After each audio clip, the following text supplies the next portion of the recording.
I know I say this a lot on these videos, but a funny thing happened to me as I walked into my friendly local game store on a completely unrelated mission, objective, whatever.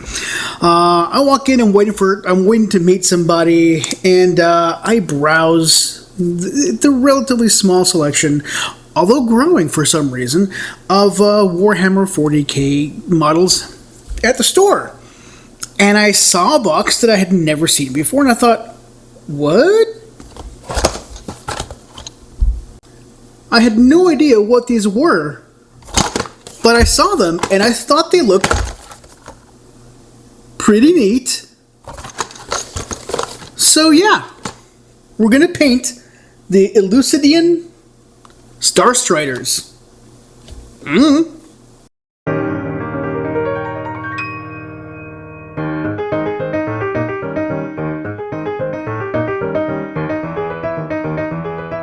I don't know about you, but work's been kicking my butt lately.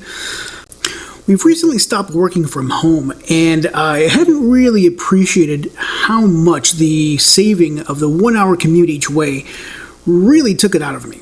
But apparently it does. So much, though, that I have been kind of taking a back seat with painting and building and magnetizing and all that kind of jazz that comes with the Warhammer 40k model. So when I went to the store on looking for a future project that's going to be small and manageable, and I ran into these guys, it took me by surprise. I haven't really been watching out for Warhammer 40k news. I had an idea of what I wanted to buy in the next couple of months. These guys kind of caught me by surprise, and I think they caught a lot of people by surprise. Turns out it's a re-release of a model kit from a couple of years ago from that Kill Team, I guess the first version, and they didn't do so well, not because the models weren't cool, they look really nice, but because Warhammer Kill Team at the time was in a weird spot, I guess. I don't know. Maybe it's making a comeback, I'm not sure, but they're sure putting out a lot of releases for Kill Team, and these guys are back. So I'm looking forward to a cool, short and sweet project to get under my belt, maybe to motivate me, to get me going. So, for these guys, I'm going to go with a relatively simple paint scheme. I don't use green a lot, so I'm going to try to do a little bit of green on the model with maybe some metallic accents. So, a quick confession, I've already opened the box, I've built the models, and I noticed something that is going to influence the way I approach this kit. Specifically, there's 5 dudes who are Voidsmen, so basically soldiers, grunts. This other 5 group of folks, these are the kind of the special characters, maybe not elites, but the equivalent of elites in the Kill Team. So these have their own kind of loadouts, their own role. These guys are like shoot and capture objectives, that sort of thing. So I'm going to split this box up into 2 halves, the Voidsmen and the other guys. Mostly because these guys are relatively straightforward. They're all going to look basically the same. These guys are going to be fairly different. But I want to see how establishing the paint scheme with the basic guys influences my approach to painting the more elaborate special dudes. I'm not sure how this is going to go, but I'm looking forward to finding out.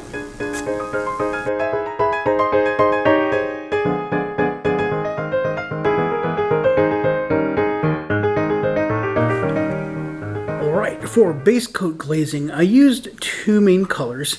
That is this Angel Green from Army Painter. I used that on the kind of metallic looking parts of the armor, so the kind of the hard stuff. Shoulder pads, helmets, breastplates, that sort of thing. And so I used a nice little glaze, and I actually kept it to a single coat for the most part because I liked the way it showed up. Normally you want to use 2 coats of glaze.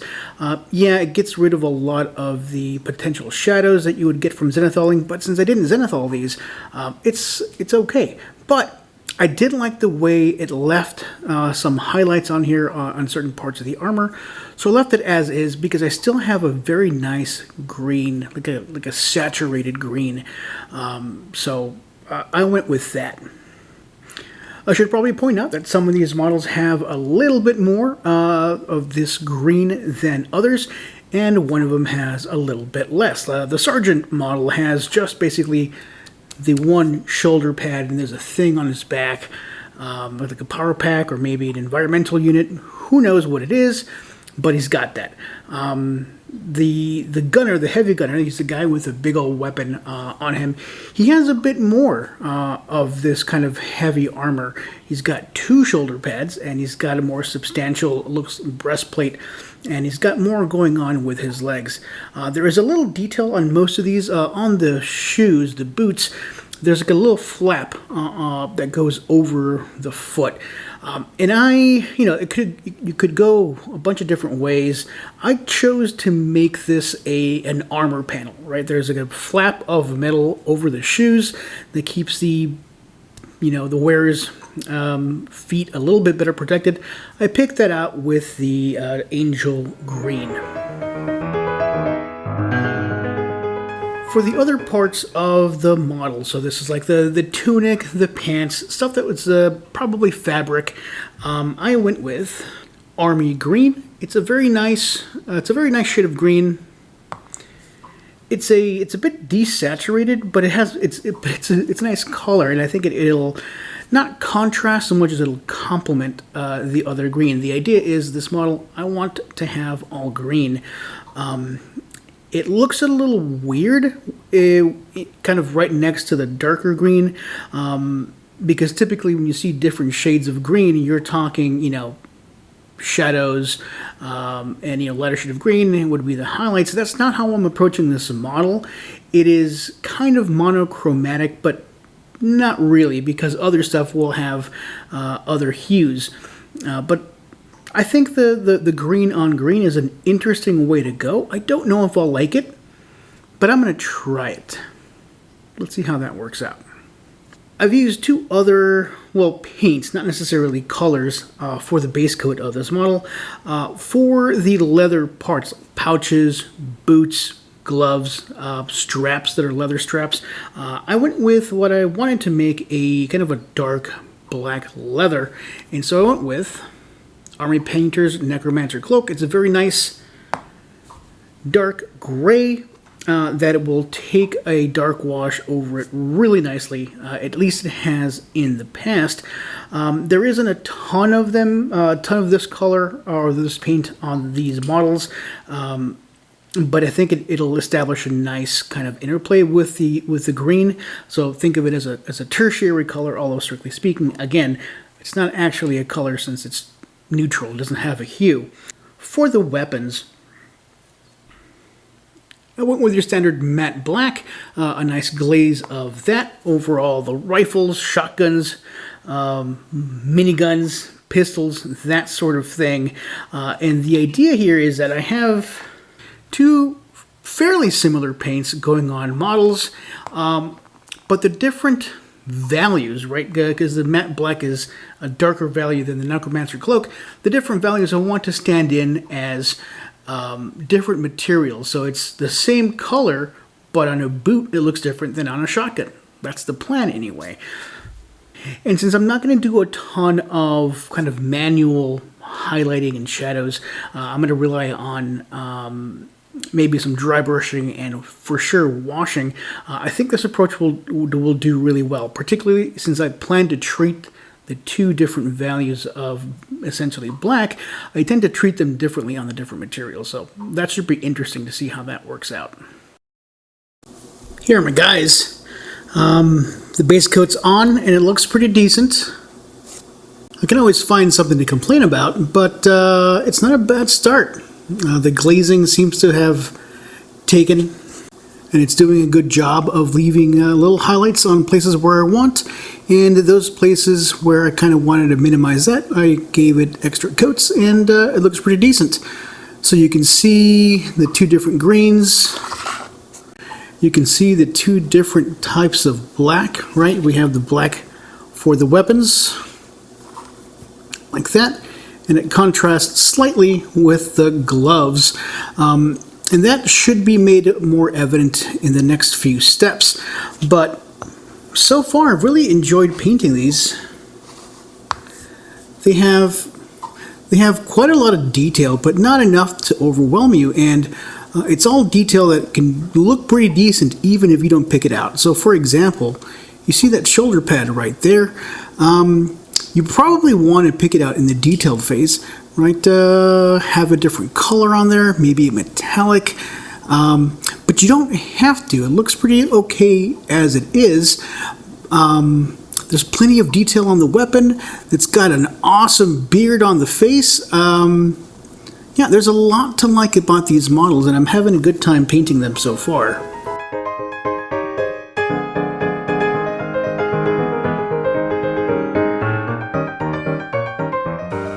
So for the washes, I've used 3 different types on this model. I don't know if I needed 3. I could have probably gotten away with 2, but I wanted to have a little bit of variety. So what I mean by that is for the army green, so the cloth, it's that kind of duller, less saturated green. I used Army Painter's Military Shader. And so, yeah, I added that to, you know, the tunics, the pants, that sort of thing. And it darkens everything up just a little bit, collects in the creases to give you those shadows and that really crisp kind of definition without having to do all of that, you know, manual, you know, adding of shadows or what have you. The models had different amounts of this kind of surface to do. Like that Sergeant model had quite a bit of surface area to treat, and the Heavy Gunner had quite a bit less. But all told, to do all 5 models, it didn't take very long. In fact, it probably takes longer to dry than it does to get that on there.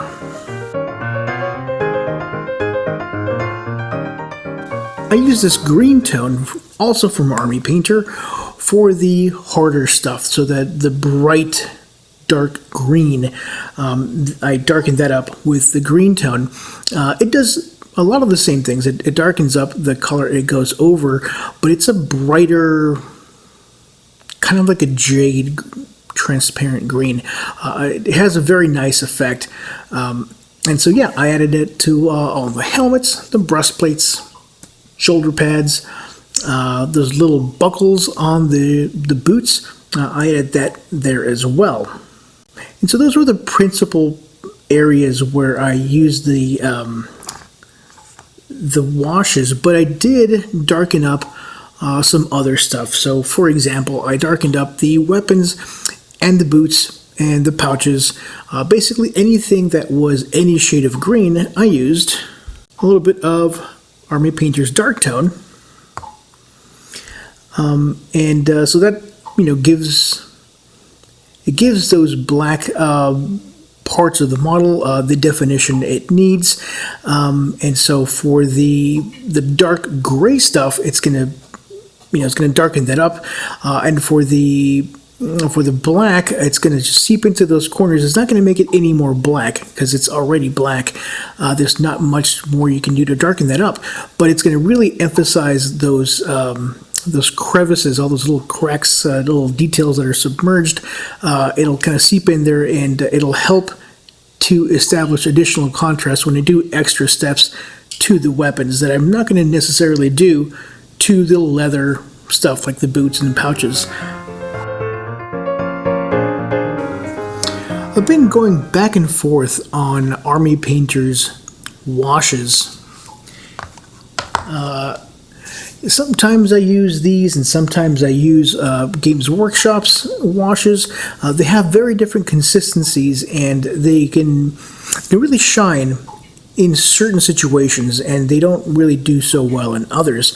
And so I like the degree of darkening that I get with Army Painter, but I don't like how thick and gloopy it can be sometimes. And so I've been playing with thinning it out in, one way or the other. And I think I finally just stumbled on, just using a little bit of water, maybe like a third. So like 3 drops wash, 1 drop water. That thins down the wash enough so that it doesn't leave those kind of coffee stains on the surface that you're washing, but it still is sufficiently dark. I had been using Flow Improver in that mix as well, because I use that with acrylics, and it didn't have the same effect. It kind of stopped seeping into the crevices as nicely, and so if I don't use that, if I just use water, it looks like it does a nice job. I suppose I could also use a little bit of matte medium to kind of help it seep into those crevices a little bit more, but I've had some weird experiences with it, so I don't do that, but I'm going to experiment with it later. But if you use Army Painter washes and you're just kind of afraid it's too gloopy, try thinning it down with some water and maybe even adding a second coat of the nicely thinned down wash, and you should get a really nice effect. Here we have our Starstriders. The washing is done and it's dry, and these models look pretty decent. For not having done too much work on these so far, I'm getting close to a good looking model. There's a couple of details that we want to pick out that I haven't done yet, but it's starting to look quite a bit like what I want it to look, and that's pretty neat. The wash seems to have done the job it's supposed to do. It crawled into all of those little cracks and crevices, and it darkened them up nicely while leaving the raised surfaces largely untouched, a little darker than they were originally, but I like that look anyway. It's kind of part and parcel of the quick painting approach that I tend to use, is using these washes to get us these pretty good looking results without having to spend a ton of time or to develop a ton of skill trying to get these glazes and shadows and highlights all squared away. You can get 90% of the job you need with just this approach. But we're not done. We have a little bit more to go, and that is the detailing phase.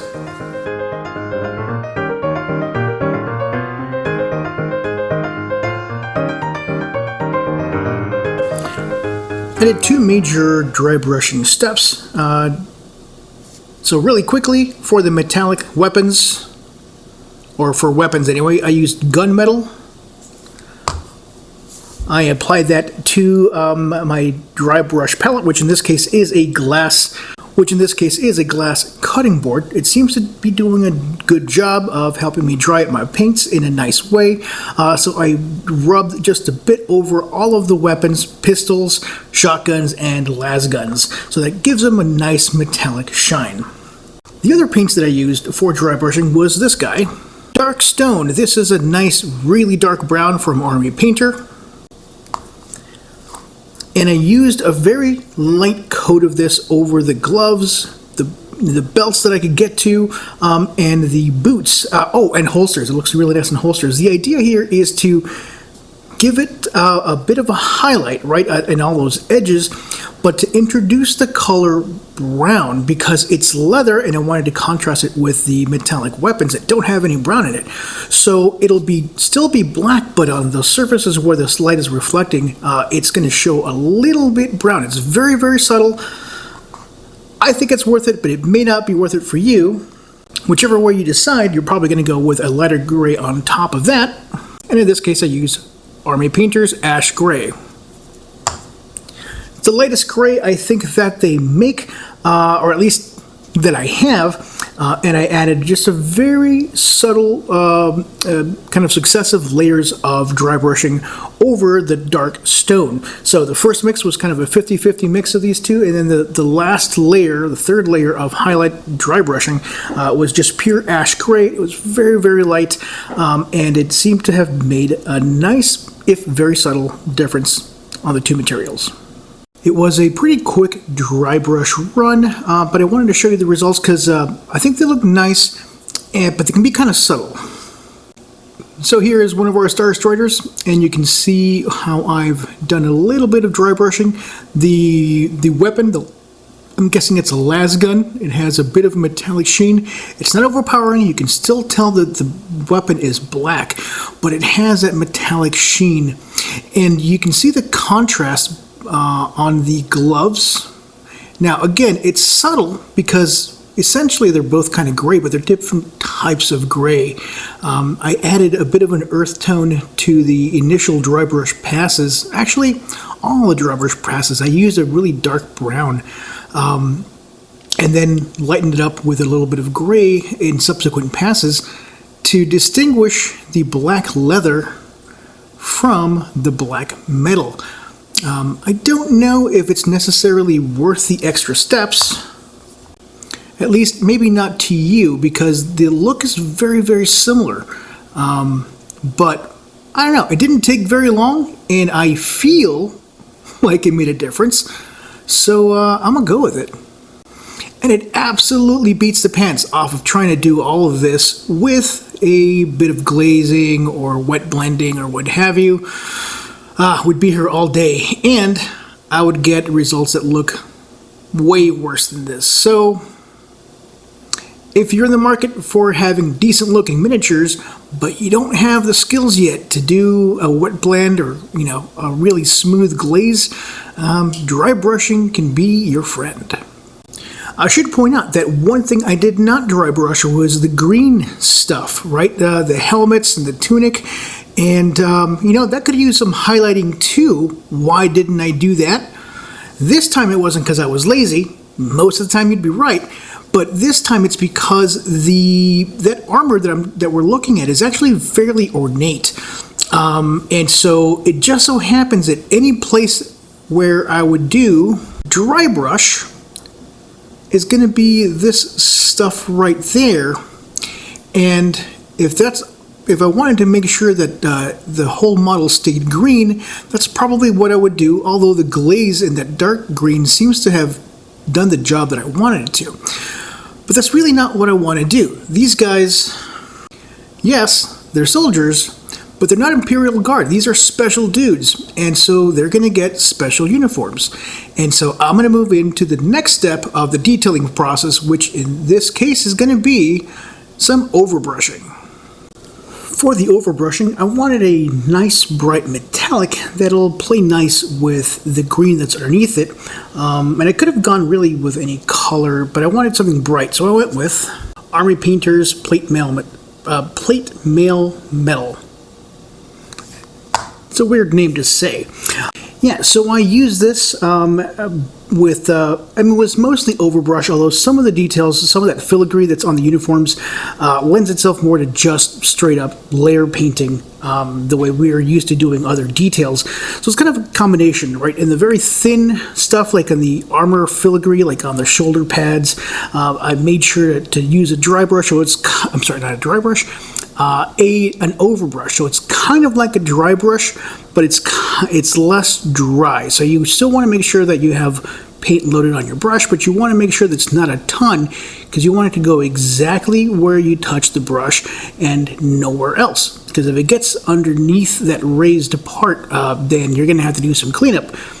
It's still going to happen from time to time because you're not going to be perfect loading your brush every time, but wherever possible you want to make sure that your brush is moderately dry, and you just use the edge of the brush and rub it over all those raised details, and it'll leave behind a nice metallic silver to kind of show off that really nicely decorated armor. For the details on the tunics, there's filigree there too, but it's not as fine.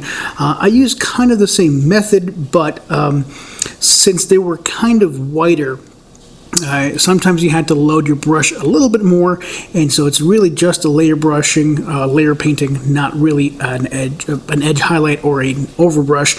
But a combination of those two will take care of all those cool little details on your model. And you don't have to worry about being perfect because you're kind of relying on the uneven reflection of the sunlight, right? So if some spots are really, really shiny and some spots are really not shiny, and other spots you kind of got mostly green on there because your brush didn't have enough paint, that's almost okay. You don't have to worry about it because the sun is gonna reflect from these metallic filigrees in an uneven way. So it's a kind of forgiving technique. Unless you want to make it really, really perfect, then that's all up to you if you have the time and the skill.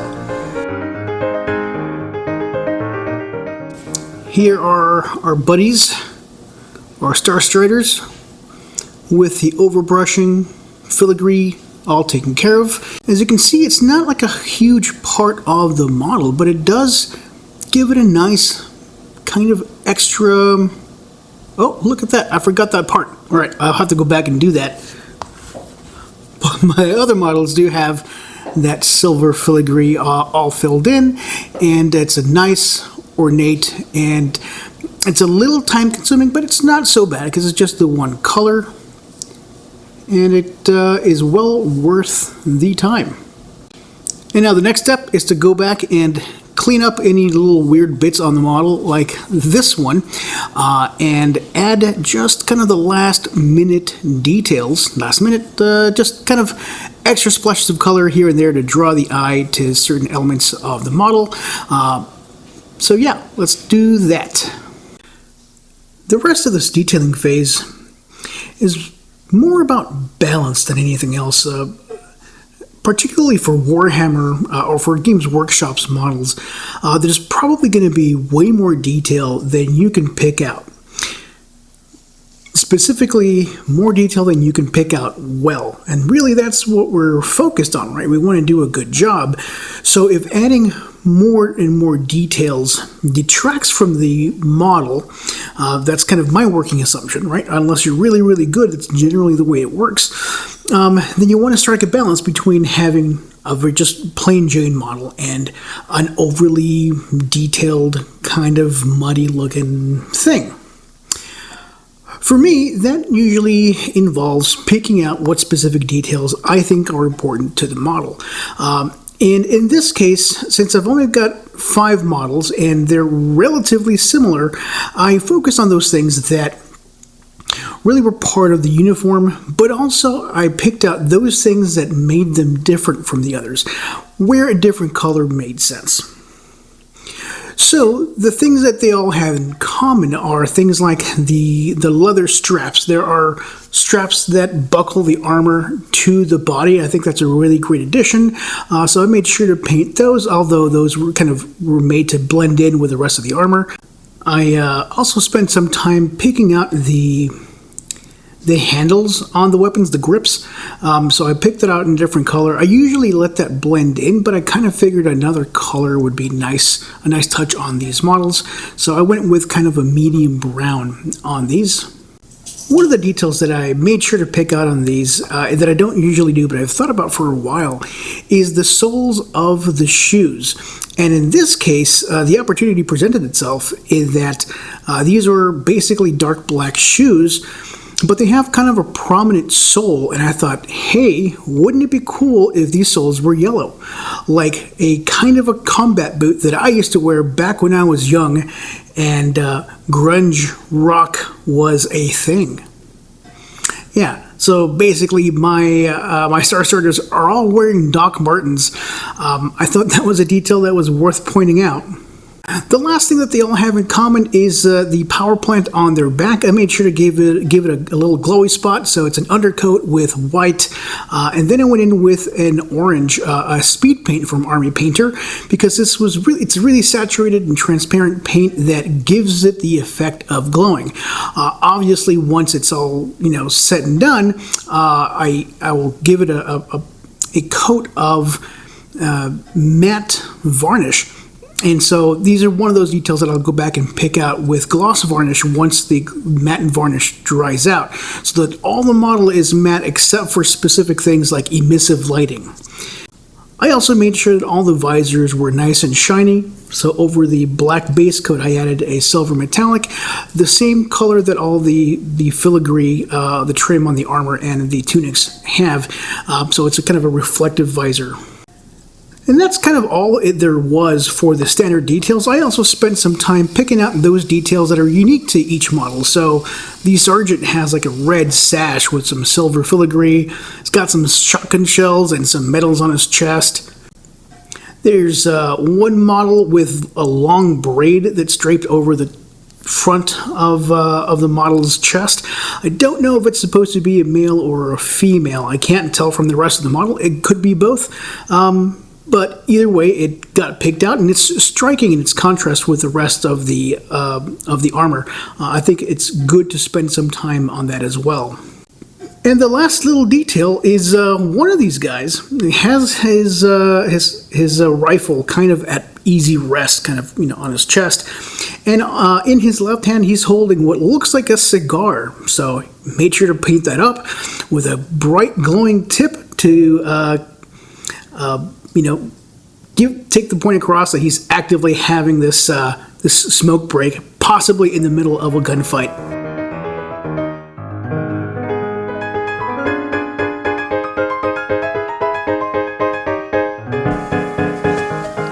Here are my Elucidian Starstriders. They are pretty decent looking. They're not works of art. Clearly they're not professionally painted, but they are good looking, they're quick and easy to do, and you can get this done in a short amount of time with the skill levels that you're likely to have. Certainly, this didn't stretch my skill levels any, but that wasn't the point of this project. The point of this project was to get something done, because honestly, it's been a while since I finished one of these projects. I wanted something that I could finish, feel good about, and do so in a relatively quick manner, and these guys hit the bill.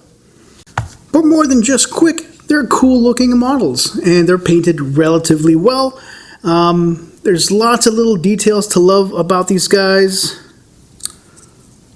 Look at how striking that braid is compared to, say, this guy who's fairly plain Jane, except he's too cool for school, or at least too cool for healthy lungs. There's this big guy with a big old gun. Yeah, there's lots to like about these models. I'm glad I bought these when I saw them. If you're in the market for a new kill team or just some cool looking Imperial Guard, these may not be a bad way to go. Of course, this is only half the kit. I still have all the elites left to do, but that's the subject for the next video. Thank you very much for watching. This has been Your Average Bear. Have a wonderful afternoon. Be nice to yourselves and each other. Peace.